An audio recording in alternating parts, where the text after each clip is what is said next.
Les Watringues, Christelle, c'est un réseau hydraulique qui permet d'assécher les terres sur lesquelles nous nous trouvons, qui sont gorgées d'eau qui viennent des collines de l'Artois. On est sur un polder, ça veut dire qu'on se trouve en dessous du niveau de la mer. Et ça là-bas, c'est un watergang, un chemin d'eau créé par l'homme justement pour assécher les terres. L'entretien des berges est en train d'être fait, ça veut dire qu'on enlève les roseaux pour éviter qu'ils ne viennent ensuite boucher la station de pompage. Donc ça, c'est une partie de l'entretien du territoire. L'autre partie, c'est de partir à la chasse aux rats musqués. Bonjour. Vous êtes chasseur de rats musqués, même si c'est pas un métier.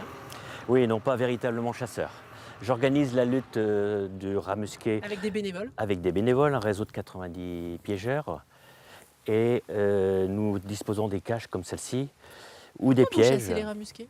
Parce qu'en fait, le rat musqué a la fâcheuse tendance de faire des terriers dans les berges et évacuer cette terre dans le fond des cours d'eau, ce qui gêne considérablement le passage de l'eau.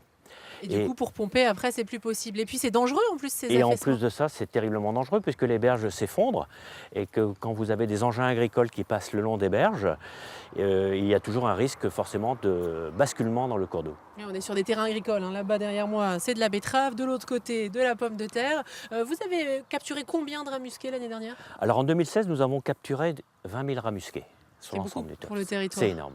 Ils se reproduisent très vite. C'est un chiffre en progression, ils se reproduisent très très vite puisque le facteur de multiplication va de 1 à 10, c'est-à-dire qu'à la fin de l'année, nous pouvons avoir 10 rats musqués.